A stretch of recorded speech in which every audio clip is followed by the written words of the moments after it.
नमस्कार, KP news 24/7 में आपका स्वागत है। मैं हूं अश्विनी आपके साथ। चलिए शुरू करते हैं आज की खबरों का सिलसिला। उससे पहले एक नजर आज के मुख्य समाचारों पर। भालकी के धन्नूर में बाइक चोर गिरफ्तार, 16 बाइक बरामद। सिद्धरामैया को सीएम बने रहने का कोई नैतिक अधिकार नहीं, भाजपा के राज्य सचिव ब्रजेश चौटा। लेखक कार्यकर्ता और पूर्व पत्रकारिता प्रोफेसर बीपी महेशचंद्र गुरु का निधन। कोलकाता रेप मर्डर केस का सुप्रीम कोर्ट ने लिया स्वतः संज्ञान, 20 अगस्त को होगी सुनवाई। दिल्ली एम्स के एक डॉक्टर ने की सुसाइड, की ली ड्रग की ओवरडोज, नोट में लिखा मेरी इच्छा का सम्मान करें।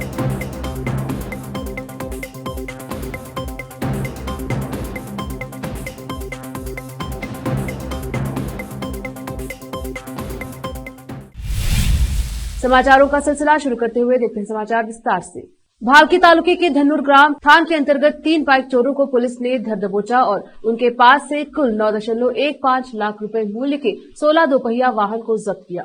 चोरी को अंजाम देने वाले अन्य चोर फरार हैं। गिरफ्तार आरोपियों में संदीप बसवराज मलजापुर, बलाटा लेक्चर कॉलोनी भालकी निवासी नागेश कल्याण राव सिद्धेश्वर, सोहेल फैजुद्दीन डोंगापुर शामिल हैं। पुलिस ने पिछले अप्रैल माह में संतोष महंतप्पा द्वारा दर्ज शिकायत पर कार्यवाही करते हुए एक बड़ी चोरी के मामले सामने आए। पूछताछ के दौरान आरोपियों ने विभिन्न ग्रामों से चोरी की हुई बाइक पुलिस के हवाले किया है। इस टीम ने वरिष्ठ अधिकारियों के मार्गदर्शन में धन्नूर पुलिस स्टेशन के पीएसआई विश्वराध्याय के नेतृत्व मामले का खुलासा किया और आरोपियों को गिरफ्तार कर चोरी की बाइक बरामद की। दक्षिण कन्नड़ सांसद और भाजपा के राज्य सचिव कैप्टन ब्रजेश चौटा ने शनिवार को कहा कि राज्यपाल द्वारा उनके खिलाफ मुकदमा चलाने की मंजूरी दिए जाने के बाद सिद्धरामैया को राज्य के मुख्यमंत्री के रूप में बने रहने का कोई नैतिक अधिकार नहीं है। सांसद ने कहा है कि यदि उनमें संवैधानिक पद या कर्नाटक के लोगों के प्रति कोई सम्मान है तो उन्हें तत्काल इस्तीफा दे देना चाहिए। राज्यपाल थावरचंद गहलोत द्वारा अभियोजन की मंजूरी दिए जाने के साथ ही कर्नाटक के मुख्यमंत्री सिद्धरामैया ने कर्नाटक के मुख्यमंत्री के रूप में बने रहने की सभी नैतिक अधिकार खो दिए हैं। चौटा ने यह भी कहा कि सिद्धरामैया को पद की पवित्रता का सम्मान करना चाहिए और जल्द से जल्द इस्तीफा दे देना चाहिए। लेखक कार्यकर्ता और मैसूर विश्वविद्यालय में पत्रकारिता और जनसंचार के सेवानिवृत्त प्रोफेसर बीपी महेशचंद्र गुरु 67 वर्ष की आयु में शनिवार को मैसूर में अपने निवास पर अंतिम सांस ली। वे कुछ समय से बीमार चल रहे थे और शाम 7:45 के आसपास हृदयघात के कारण उनका निधन हो गया। उनके अंतिम दर्शन के लिए उनके निवास स्थान नंबर 2410 5th क्रॉस 8वीं मेन विजयनगर 2nd स्टेज पर व्यवस्था की गई है। उनके परिवार में उनकी पत्नी हेमावती है जो यूएम में प्रोफेसर है। उन्होंने 20 पुस्तकें प्रकाशित की हैं जिनमें भारत में ग्रामीण संचार, डॉक्टर बी आर अम्बेडकर का जीवन और मिशन आदि शामिल है। उन्होंने राष्ट्रीय और अंतर्राष्ट्रीय पत्रिकाओं में 219 शोध लेख भी प्रकाशित किए हैं और विभिन्न राष्ट्रीय और अंतर्राष्ट्रीय सम्मेलनों में 149 शोध पत्र प्रस्तुत किए हैं। रोकते हैं समाचारों का सिलसिला, लेते हैं छोटा सा ब्रेक।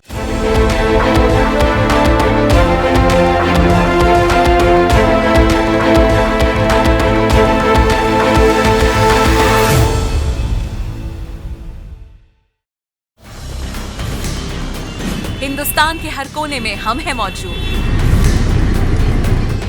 24 घंटे हालात पर गहरी नजर, खबरों से जुड़े चुपते सवालात और आपको दिखाता है धार्मिक, सामाजिक, राजनीतिक, लोकल और इंटरनेशनल न्यूज की सबसे बेहतर कवरेज जो आपको रखती है हर पल बाखबर। देश और दुनिया भर की खबर के लिए देखते रहें KP news 24/7। Noor education trust Bidar की ओर से चलाए जाने वाला Noor MEd and BEd college Bidar, recognised by NCTE Delhi and affiliated to Bidar University, Bidar. Admission are open for the academic year 2023-24. विशेषज्ञ और सक्षम शिक्षकों द्वारा शिक्षा प्राप्त करने के लिए नूर एमएड एंड बीएड कॉलेज में दाखिला लें और शांत वातावरण में शिक्षा प्राप्त करें। बीदर शहर में बेहतर शिक्षा का एकमात्र केंद्र Noor MEd and BEd college, Shahpur gate, Bidar. Phone numbers 9945283920, 8482221297। Hindustan के हर कोने में हम हैं मौजूद। 24 घंटे हालात पर गहरी नजर, खबरों से जुड़े चुपते सवालात, और आपको दिखाता है धार्मिक, सामाजिक, राजनीतिक, लोकल और इंटरनेशनल न्यूज की सबसे बेहतर कवरेज, जो आपको रखती है हर पल बाखबर। देश और दुनिया भर की खबर के लिए देखते रहें केपी न्यूज 24/7।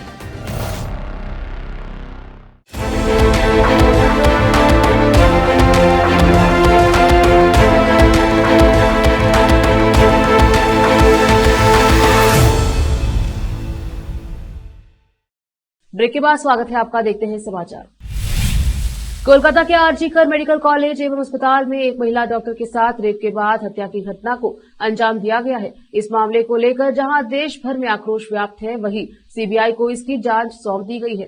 फिलहाल इन सब के बीच अब सुप्रीम कोर्ट ने आरजी कर मेडिकल कॉलेज एवं मर्डर केस का स्वतः संज्ञान लिया है। बता दें कि सुप्रीम कोर्ट की 3 जजों की बेंच इस मामले की सुनवाई करेगी। भारत के मुख्य न्यायाधीश डीवाई चंद्रचूड़, जस्टिस जेबी पारदीवाल और मनोज मिश्रा की पीठ 20 अगस्त को मामले की सुनवाई करेगी। बता दें कि अस्पताल की डॉक्टर के साथ रेप और मर्डर की घटना के बाद कोलकाता सहित पूरे देश भर में प्रदर्शन और हड़तालें हो रही हैं। आईएमए ने भी इस संबंध में देशव्यापी हड़ताल का आह्वान किया था। इसके अलावा आईएमए ने पीएम मोदी को पत्र लिखकर मामले में हस्तक्षेप करने की मांग भी की है। इसके साथ ही आईएमए ने पीएम मोदी से डॉक्टरों की सुरक्षा के लिए केंद्रीय कानून भी बनाए जाने की मांग की थी। फिलहाल सीबीआई मामले की जांच कर रही है, वहीं मुख्य संदिग्धों से पूछताछ भी की जा रही है। दिल्ली एम्स के एक डॉक्टर द्वारा सुसाइड करने का मामला सामने आया है। डॉक्टर दिल्ली एम्स के न्यूरोसर्जन डिपार्टमेंट में काम करता था। सुसाइड की वजह का अभी तक पता नहीं चल पाया है। दिल्ली पुलिस मामले की जांच में जुटी है। डॉक्टर की पहचान 34 साल के न्यूरोसर्जन राज घानिया के रूप में हुई है। गौतम नगर के एक घर में एम्स के न्यूरोसर्जन राज घानिया का शव मिला। डॉक्टर ने ड्रग की ओवरडोज ली थी, इस वजह से उनकी जान चली गई। पुलिस सूत्रों के मुताबिक डॉक्टर का अपनी पत्नी से कुछ विवाद चल रहा था। पत्नी रक्षाबंधन पर मायके गई थी। डॉक्टर राज की पत्नी सिरगंगाराम में एसआर है और माइक्रोबायोलॉजिकल विभाग में काम करती है। डॉक्टर की पत्नी 16 जुलाई को राजपुर गुजरात गई थी। वो अपने पति को कॉल कर रही थी, लेकिन जब कॉल नहीं उठा तो उन्होंने 2nd फ्लोर पर रहने वाली डॉक्टर आकांक्षा को फोन कर बताया कि उनके पति फोन नहीं उठा रहे हैं। इसके बाद ये सूचना मिली कि डॉक्टर राज की मौत हो चुकी है। डॉक्टर राज 15 दिन पहले ही यूएस से ट्रेनिंग करके लौटे थे। उन्होंने सुसाइड नोट भी चिपकाया है। इसमें उन्होंने लिखा है कि यह मेरी अपनी इच्छा है, मैं इसके लिए किसी को दोषी नहीं ठहराता। किसी की गलती नहीं है, कृपया किसी को परेशान न करें, कृपया मेरी इच्छा का सम्मान करें, खुश रहें। भारत में हर साल सड़क दुर्घटना में हजारों लोग अपनी जान गंवा देते हैं और लाखों लोग घायल होते हैं। साथ ही सड़क दुर्घटना के कारण हर साल करोड़ों रुपए की सरकारी और निजी संपत्ति का नुकसान भी झेलना पड़ता है। केंद्रीय परिवहन एवं सड़क मंत्रालय द्वारा सड़क दुर्घटनाओं को रोकने के लिए कई तरह के कैंपेन चलाए जाते हैं, लेकिन सड़क दुर्घटनाएं थमने का नाम नहीं ले रही है। एक सड़क हादसा फिर से मुंबई पुणे एक्सप्रेसवे पर देखने को मिला है। यहाँ हुआ हादसा चौंकाने वाला है। दरअसल यहाँ एक तेज रफ्तार ट्रक सड़क पर ही पलट गई। यह घटना सीसीटीवी में रिकॉर्ड हो चुकी है। घटना मुंबई पुणे यशवंतराव चौहान एक्सप्रेसवे की है। यहाँ हाईवे पर एक शार्प मोड़ पर मालवाहक ट्रक चालक ने ट्रक से नियंत्रण खो दिया। इसके बाद आगे जाकर तेज रफ्तार ट्रक पलट गया और घटना 17 अगस्त दोपहर करीब 2 बजे की है। यह ट्रक हादसा मुंबई से पुणे जाते वक्त खंडाला बोरघाट में अमृतांजन ब्रिज के नीचे हुआ। गनीमत रही कि इस हादसे में ट्रक ड्राइवर को मामूली चोटें आई हैं और कोई बड़ा हादसा होने से टल गया। इस हादसे के चलते बोरघाट में कुछ देर के लिए सड़क पर ट्रैफिक रुक गया था। वहीं तेज रफ्तार ट्रक से हुए इस हादसे का वीडियो सीसीटीवी कैमरे में रिकॉर्ड हो गया है। फिर से रोकते हैं समाचारों का सिलसिला, लेते हैं छोटा सा ब्रेक। हिंदुस्तान के हर कोने में हम हैं मौजूद। 24 घंटे हालात पर गहरी नजर, खबरों से जुड़े चुपते सवालात, और आपको दिखाता है धार्मिक, सामाजिक, राजनीतिक, लोकल और इंटरनेशनल न्यूज की सबसे बेहतर कवरेज, जो आपको रखती है हर पल बाखबर। देश और दुनिया भर की खबर के लिए देखते रहें KP news 24/7। Noor education trust Bidar की ओर से चलाए जाने वाला Noor MEd and BEd college Bidar recognised by NCTE Delhi and affiliated to Bidar University, Bidar. Admission are open for the academic year 2023-24. विशेषज्ञ और सक्षम शिक्षकों द्वारा शिक्षा प्राप्त करने के लिए नूर एमएड एंड बीएड कॉलेज में दाखिला लें और शांत वातावरण में शिक्षा प्राप्त करें। बीदर शहर में बेहतर शिक्षा का एकमात्र केंद्र Noor MEd and BEd college, Shahpur gate, Bidar. Phone numbers 9945283920 8482221297। Break के बाद स्वागत है आपका। देखते हैं समाचार। उत्तर प्रदेश में 69,000 सहायक शिक्षक भर्ती परीक्षा में कथित तौर पर हुई धांधली का मुद्दा गरमाया हुआ है। इलाहाबाद हाईकोर्ट की लखनऊ बेंच ने सरकार को 3 महीने के अंदर शिक्षक भर्ती परीक्षा की मेरिट लिस्ट नए सिरे से जारी करने का आदेश दिया है। कोर्ट के इस फैसले के बाद यूपी शिक्षक विभाग में शिक्षक भर्ती प्रक्रिया को लेकर मंथन शुरू हो चुका है। सीएम योगी इसे लेकर सीएम आवास पर अहम बैठक कर रहे हैं। संभावना जताई जा रही है कि शिक्षक भर्ती परीक्षा की मेरिट लिस्ट को लेकर राज्य की योगी सरकार कुछ बड़े फैसले ले सकती है।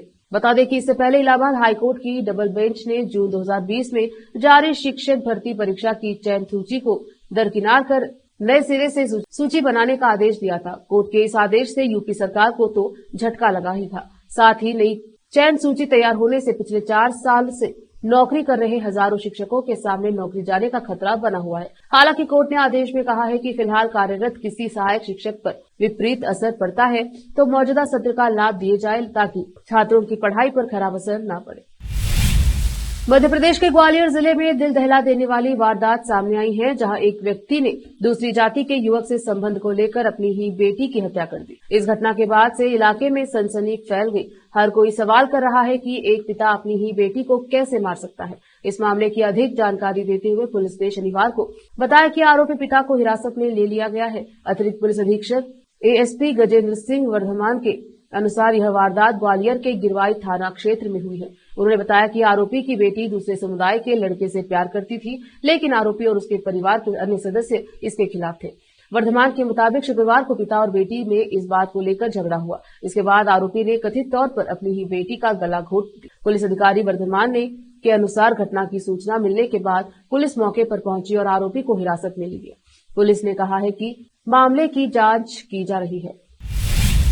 Delhi metro rail corporation Rakshabandhan को लेकर पहले से ही अलर्ट है। ऐसे में दिल्ली मेट्रो की ओर से रक्षाबंधन की तैयारियां अभी से शुरू कर दी गई है। रक्षाबंधन पर महिलाओं को आवागमन में असुविधा का सामना न करना पड़े, इसे लेकर दिल्ली मेट्रो अतिरिक्त ट्रेनें तैयार रखेगी। डीएमआरसी सोमवार को रक्षाबंधन के त्योहार पर यात्रियों की भीड़ को देखते हुए अतिरिक्त ट्रेन तैयार रखेगी। एक बयान में इसकी जानकारी दी गई है। डीएमआरसी की ओर से जारी बयान में कहा गया है कि डीएमआरसी अतिरिक्त टिकट काउंटर संचालित करके यात्रियों की अतिरिक्त भीड़ को नियंत्रित करने के लिए स्टेशनों पर अतिरिक्त कर्मियों की तैनाती भी करेगी। इसके अलावा सोमवार को रक्षाबंधन के त्योहार पर यात्रियों की सुविधाओं के लिए डीएमआरसी अपने विभिन्न कॉरिडोर पर अतिरिक्त ट्रेन तैयार रखेगी ताकि आवश्यकता पड़ने पर भीड़ को नियंत्रित किया जा सके। गाजा में बीती रात इजराइल ने फिर एक बड़ा हमला कर दिया है। इसमें 6 बच्चों समेत 19 लोगों की मौत हो गई है। गाजा पर लगातार हो रहे ऐसे घातक इजरायली हमलों से अब अमेरिका भी परेशान है। ऐसे में वह जल्द से जल्द सीज फायर चाहता है। इसीलिए अमेरिकी विदेश मंत्री एंटनी ब्लिंकन महीनों से जारी जटिल वार्ताओं के बाद एक संघर्ष विराम समझौता कराने के उद्देश्य से आज पश्चिम एशिया के लिए रवाना हो गए। अमेरिका तत्काल युद्ध विराम पर जोर दे रहा है ताकि आम फिलिस्तीनियों की मौत को रोका जा सके। बता दें कि दोहा में 2 दिन की वार्ता के बाद अमेरिका और उसके सहयोगी मध्यस्थ देश मिस्र और कतर समझौता कराने के करीब पहुंचते नजर आ रहे हैं। अमेरिकी और इजरायली अधिकारियों ने समझौते को लेकर सावधानीपूर्वक आशा व्यक्त की है, लेकिन हमास ने लड़ाई जारी रखने के संकेत दिए हैं। अल अक्सा अस्पताल के अनुसार इजराइल ने नए सिरे से बमबारी करते हुए रविवार तड़के दीर अल बलहा में एक मकान पर हमला किया, जिसमें एक महिला और उसके 6 बच्चों की मौत हो गई। एसोसिएटेड प्रेस के एक संवाददाता ने अस्पताल में शवों की गिनती की है। फिर से एक नजर आज के मुख्य समाचारों पर। भालकी की धन्नूर में बाइक चोर गिरफ्तार, 16 बाइक बरामद। सिद्धरामैया को सीएम बने रहने का कोई नैतिक अधिकार नहीं, भाजपा के राज्य सचिव ब्रजेश चौटा। लेखक कार्यकर्ता और पूर्व पत्रकारिता प्रोफेसर बीपी मोहित गुरु का निधन। कोलकाता रेप मर्डर केस का सुप्रीम कोर्ट ने लिया स्वतः संज्ञान, 20 अगस्त को होगी सुनवाई। दिल्ली एम्स के एक डॉक्टर ने की सुसाइड की ली ड्रग की ओवरडोज, नोट में लिखा मेरी इच्छा का सम्मान करें।